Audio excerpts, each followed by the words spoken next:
Hello Gunpla fans, this is Joe of Joe's Gunpla here with another video, and today I'm going to go over a few things I've been working on, and some progress on my 100 builds, and some weathering techniques that I've picked up that I've been using on a kit. But first I wanted to go ahead and show off an item that I got in recently. And that is the Expansion Effect Unit Seraphim Feathers for the Wing Gundam Zero EW Real Grade. Got this from a store online, of course, because no one here locally would ever sell anything as cool as this. We'll do a quick unboxing of it. It's not a very substantial kit, as anyone who, if you've seen what it is, you already know that. But it comes with the Action Base 3 in this clear smoke color. And here are the attachments for that. Very simple, very similar to the Action Base 2 setup for the actual display stand itself. It does have an extra joint or two within the connection, so that's pretty cool, and it's got these extra pieces for propping up the stand itself so you can have it at an angle, and some connections if you want to add multiple bases together.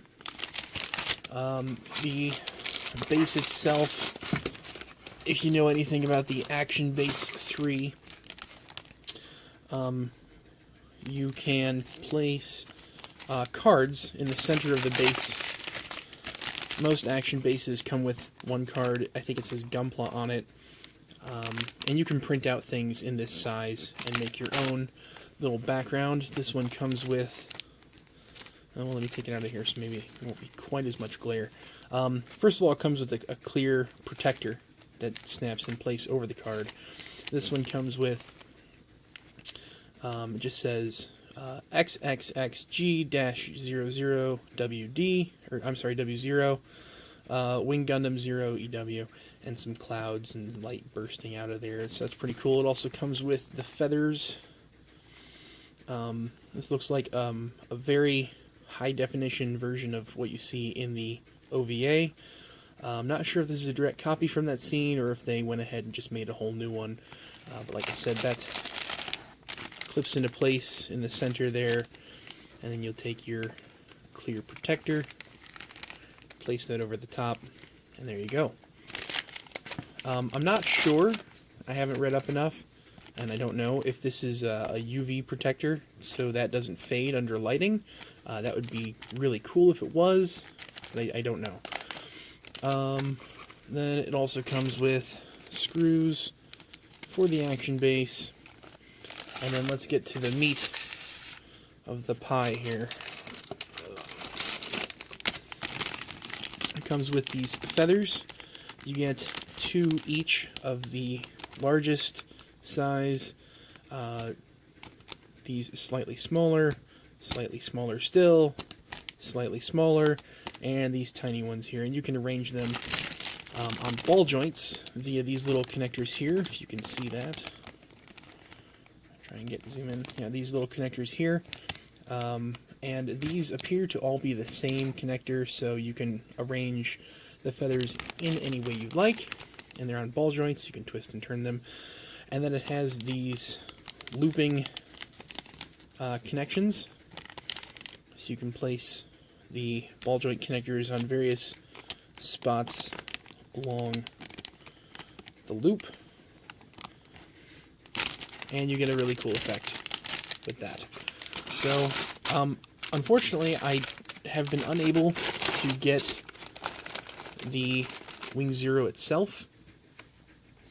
I wanted to pre-order it, but it was an order stop, or a stop order, because it was so popular. HLJ sold out of them very quickly, and they've got in one batch since the initial release. And I missed that one too, and it's again on back order. So I don't know if I'm desperate enough to pay the premium to buy it from other stores, because as far as places that I trust to buy from, HLJ is always the cheapest. So I'm keeping an eye out for when it comes back in stock, and I'll have that built and displayed as soon as I get it. Coming up on my build list of 100 kits are these two here. These two kits.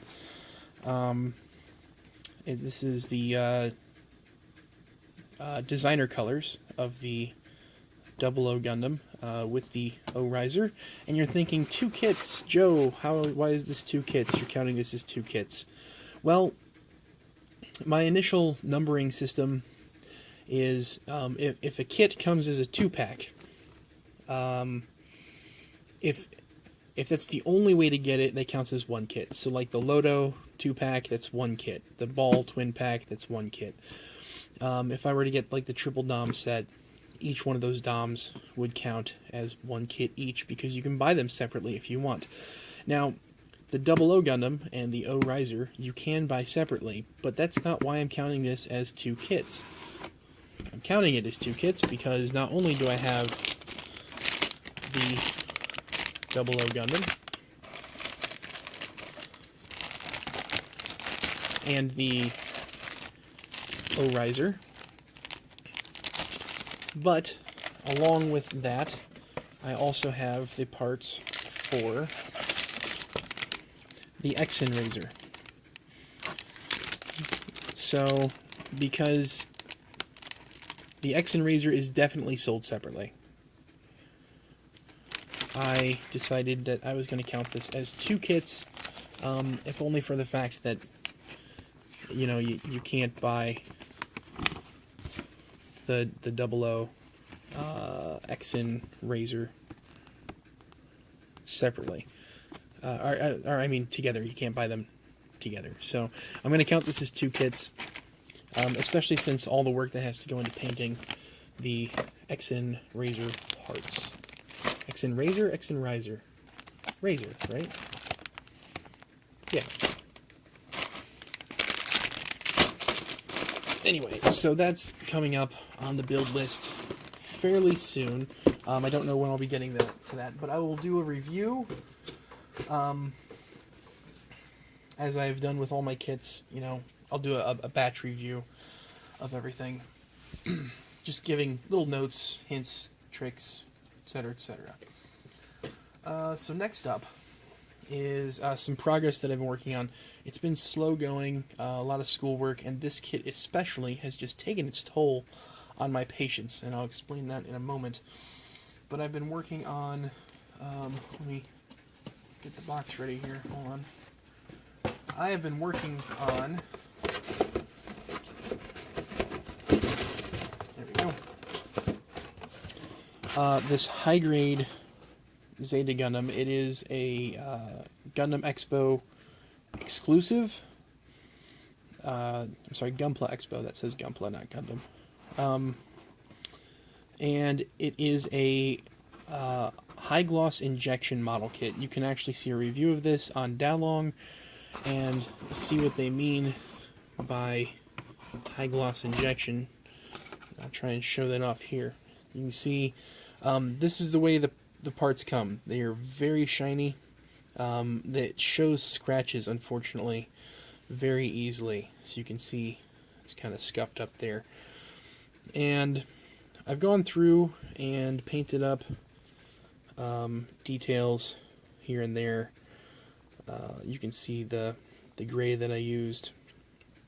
And I tried to mix my gloss paint as best as I could anyway, to match up with the gray in the actual kit. My gray turned out a little bit lighter than I would have liked, but you know what you're gonna do. So there's this, and as you can see, part of it has already been built. Been doing a little bit of cleanup on the paint. Let me show you what I've got so far. Getting stuff out of the way here. Okay, and I went through and painted the hand and beam saber as I showed off on my Build Mark II high grade. But this time I used a gloss paint instead of a flat white, to keep the glossiness of the kit. And then I've got the upper torso done. I've done a little bit of panel lining on it. Not everything has been panel lined yet. But as you can see, like I said with the gloss, you can see every little scratch that shows up. And so that's made trimming nubs exceptionally difficult. I've been trying to keep up all the painting details as best as I can. Did the head. You can see the eyes are blue. Forehead camera. Back of the head camera. And, the red here is painted. The red here is painted. Pop this out here.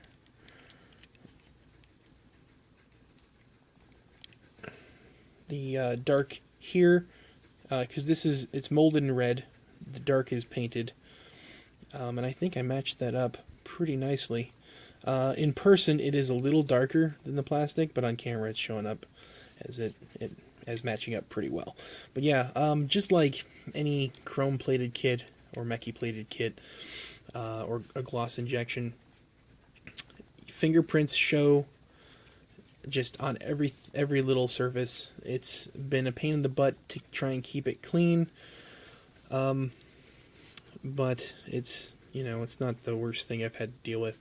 Here's the worst part about building a kit like this, and it's the same with clear kits. If you've built a clear kit, you'll know exactly what I'm talking about.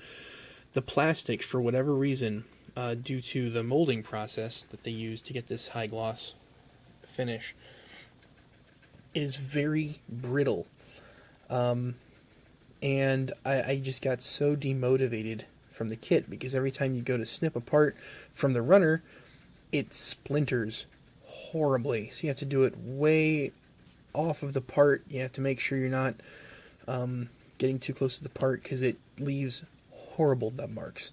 And then when you go to trim it off with an X-Acto knife, or you go to try and snip off a good chunk of it with your nippers, it splinters every time. So cleaning up the nubs is such a pain. You can see them there on the side of the arm. I've gone over them as best I could with in rare instances I'd use a little bit of sandpaper, but because I don't want to rub away all of the gloss. It's been kind of a thing that I've been trying to avoid. So I've been using that trick when you take, the edge of your blade and scrape to try and clean it off and smooth it out as best as possible, just because I get more control with the blade. And then I'll go over it with a little bit of gloss paint, and if my gloss blue doesn't match this plastic color exactly, so that's been a little bit of a hassle. And it's the same kind of thing with any of Bandai's blue. I have such a hard time matching it with paint. Even with all of the experience I have with mixing colors, I can never get it quite right. So what I've been doing is I'll take my gloss blue and I'll dab it on the nub mark, and then I'll kind of wipe it away, and then I'll go over it with some thinner to kind of smooth it out. And it hides them okay. It's not the best, but with a gloss kit like this, I don't know what else to do.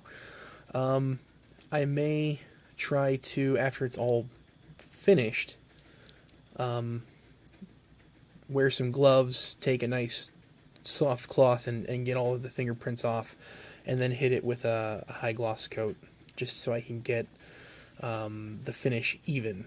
But we'll see what happens there. Depends on if I want to take the time to do that. So that's what's going on with that kit. And finally, another kit that I've been working on. I need to set up some parts here. Hold on a second.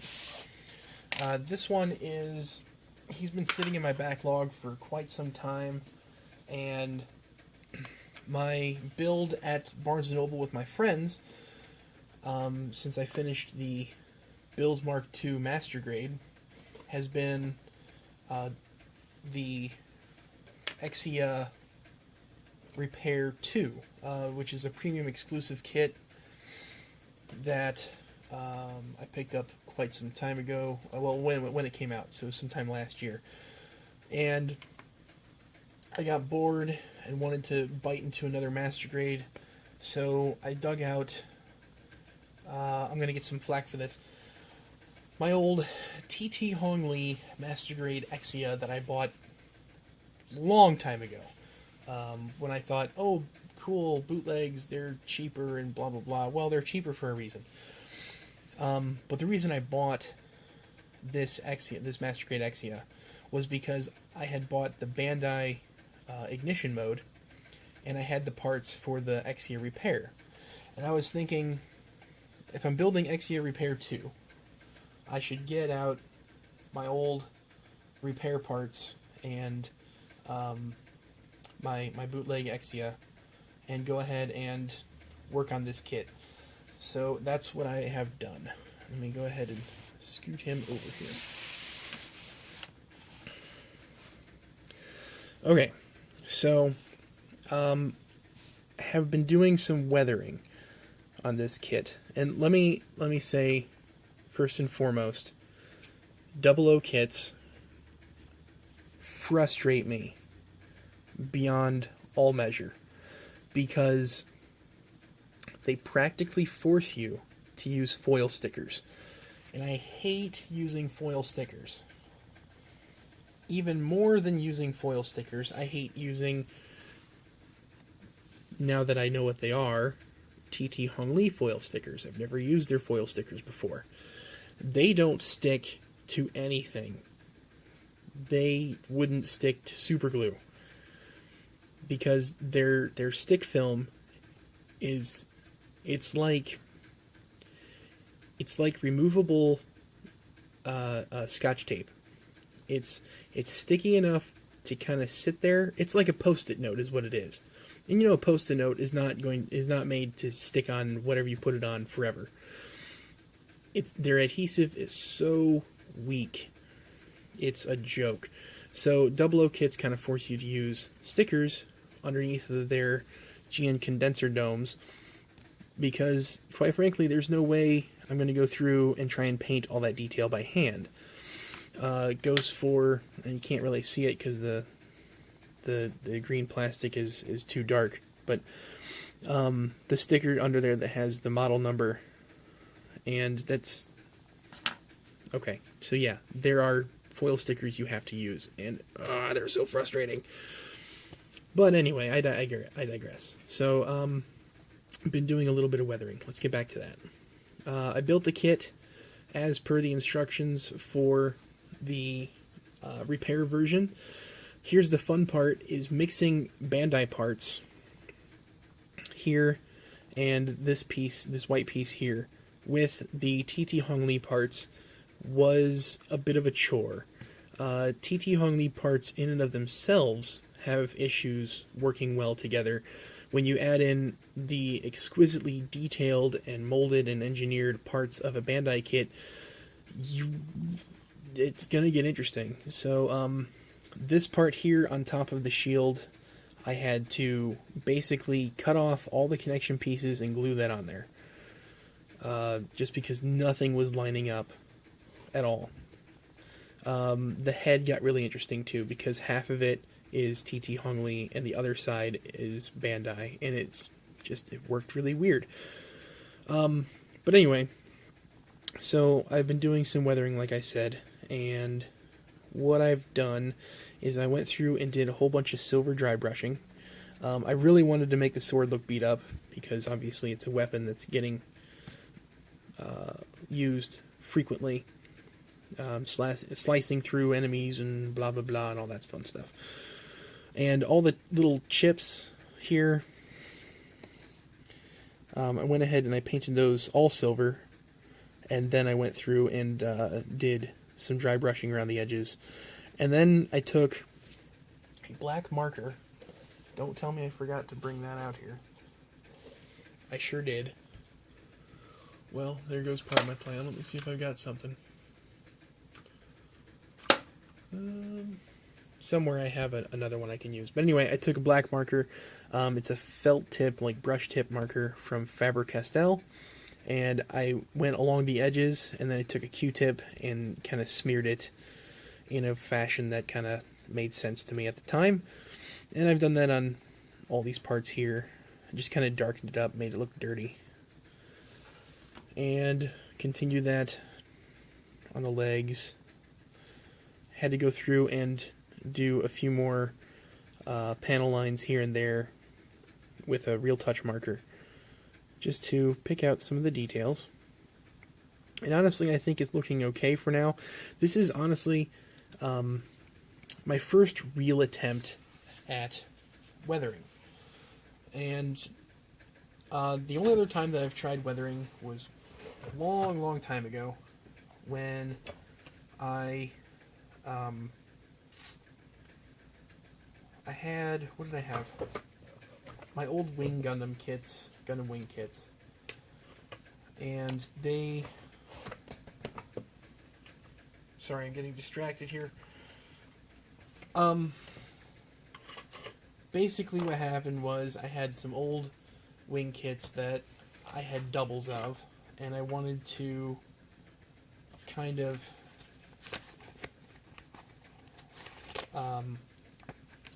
make them look used and beat up and weathered. And I took a file and went in very random places and scratched them up. And I took some silver paint and kind of did a really poor wash to make the scratches stand out. And then I took some like brown and black paint and put my fingerprints and just dabbed them all over, trying to make it look rusty and dirty. And those kits look just awful. If you go back to, let's see, if you go back and look at my video where I present all of my built Gunpla, you can spot them in the crowd of the Gundam Wing kits, and they just look disgusting. But I've looked into some techniques on how to do this properly, and I think I've done a lot better. Now, I didn't do any physical damage to my kit. I wasn't prepared to do anything like that, especially since I was trying to do this sort of quickly. But I think it's looking alright so far. The only parts that I have not done yet are the torso and the head. On the mantle here, let me get some of the dust off. It's been sitting for a little bit. Okay. I did go through and I did a little bit of dry brushing on the mantle, thinking that, it's supposed to be sort of protective. It's probably got some metallic fibers in it. Not necessarily as a shield, but just something a bit heavier. Especially the way it moves in the anime. It feels like it has some weight to it. So, maybe some frayed little metal parts here and there. And then I've taken a brush marker like this and kind of went into the crevices. And then I'll take a Q-tip and kind of smear that and darken it up. So it adds a bit more shade, to the area. Just like this. Kind of just smear that like that. And I've done that here and there just to give it some depth. Kind of see, I've already went over this area here. It's very subtle on this mantle. It's not nearly as pronounced on white plastic, or as it would be on white plastic, but that kind of just makes sense. So we'll go over this one again just for demonstration purposes. I just take a Q-tip and blend it out, smear it out. There we go.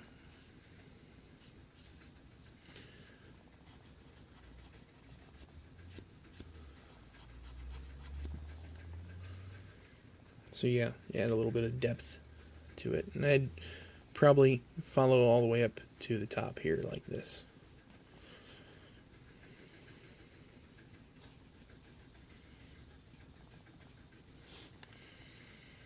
So yeah, that's how that's gone. Now on white plastic or colored plastic, it's been a little bit of a different technique. What I'll do is I'll take, and this has already been dry brushed, as you can see, painted the eye and the details and the silver on there. And oops, I took a clear green Sharpie to that there. It was a different shade. It wasn't like the normal green though. So anyway, and then what I'll do here is, and I don't know if you can see on the camera, it's kind of overexposed. Let me see. Okay. And I'll just pick out this edge like that. And then I'll take this and kind of blend it out. So again, I'll pick out this edge. Oh, come on, camera, focus. There we go. Pick out the edge like that. You know, with just the side of the marker. And then I'll kind of blend it out like so. I'm actually using, this is not the marker I've been using, this is a gray. So I actually need to go and get my black marker and maybe go over this again, but there we go, pick out the edge and then kind of dirty it up. Even fill in some panel lines like this and smear it out, just like that. So that's kind of a really cool, really easy way to create some dirt and weathering. You know, is it the best way to do it? Probably not. I have seen some amazing techniques that were just, it's more work than I really was prepared to do, especially since this is my first time doing it. I didn't know, you know, how involved I wanted to be with this sort of thing.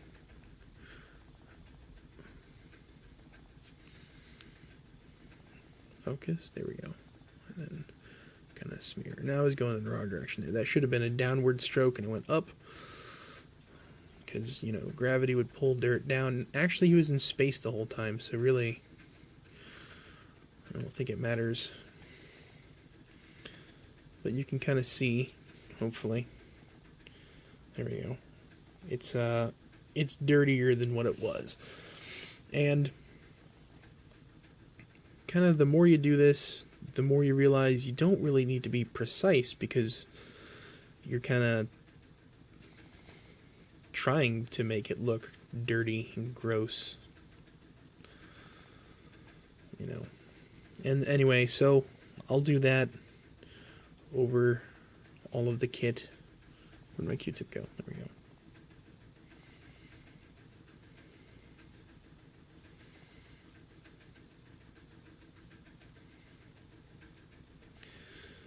And kind of makes things look dirty. And that's what you're going for, because, you know, it's been in disrepair for 4 years. When I decided I was going to do the Exia repair, I knew I wanted it to look dirty, because, you know, it's the Exia repair. It's been unmaintained for 4 years. So, you know, it's not going to look nice and crisp and clean, especially since it's got those dents and stuff already molded into it. You can't have a clean kit with dents and stuff in it. That just doesn't make sense. So, it's kind of been a thing that I wanted to do. I knew I wanted to make him look dirty and damaged, worn out.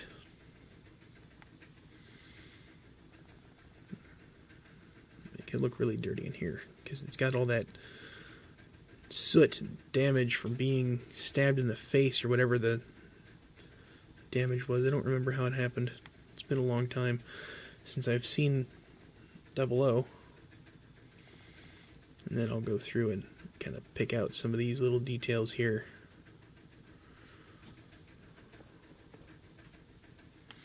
So, yeah, and then I'll, get the rest of this on the other side and do the torso. So, that's where I'm at. It's been about a 30-minute video, and I'd probably call it quits there. Closing statements. TT Hong Lee kits are a pain in the ass to work with. Pardon my language there, but they just are. If you're thinking, hey, I want to get a bootleg because it's like, what, $10 cheaper total, forget about it. You pay the extra $10, get yourself a good kit. Honestly, I built, let's see, this one, and for TT Hong Lee, I built this guy, and I built the Destiny. I started working on the Master Grade Hainu from TT Hong Lee, and they're really bad. They're just really bad kits. You think you're saving a bunch of money, but you're getting what you pay for. So, if you want to buy a bootleg kit, I'm not going to call you out on it. I don't care. It's your money. Spend it however you want. But after the experiences that I've had with bootleg kits now, I know that they're not worth it. And I know saying that, people are going to be like, now I got to try. So you're going to go out and get one, and you're going to tell me, it's not that bad. But it really, I don't know, it depends on you. If you think it's something that you don't mind working hard on to make it look decent, like this kit, admittedly, there are things that a real modeler, and I'm using that term just because someone who goes through all the hard work of making their kits look spectacular, there's sinkholes here and here, and that's not the only place. I mean, they are everywhere on this kit. It's a piece of junk. It really is. But that's why I didn't mind using it for the repair, because the repair is a piece of junk. It's been, used for 4 years in space without any reliable maintenance. Yeah. So that, as far as TT Hong Lee kits go, I haven't had a lot of experience with other brands except for Dragon Momoko. I built their special death scythe with the clear blue frame. It built really well, but that clear blue frame was really fragile, and a couple joints have broken on it. So that's something you need to watch out for if you're going to get a bootleg, especially when they do anything special with it. And then what was it? Other brand, Model Comprehend, the new Gundam. I built that, and honestly, that one was really good.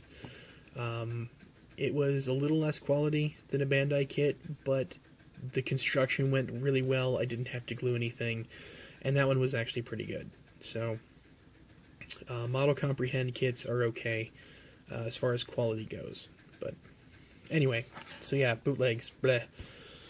I'm going to finish this up, the weathering anyway, pretty soon. I don't know if I'll be able to finish it this week, because I've got a presentation and a couple papers I need to work on. And then next week, I start with 2 new classes. This first class for college was a short 6-week course, and it ends this week, and then I start 2 more classes. So I'll be a little bit busier, and I don't know how much I'll be able to do as far as modeling and videos go. But almost done with the semester, about a third of the way through. And so yeah, I'll finish this guy up probably next week. I'll do the Zeta probably this week, because it'll be kind of simpler, but at the same time more complicated, just because that brittle plastic. And then start on the 00. And I don't know where I'm going after that. We'll see what happens. So until next time, guys, I'm going to let you go, because this has been a long enough video. And happy building. Peace.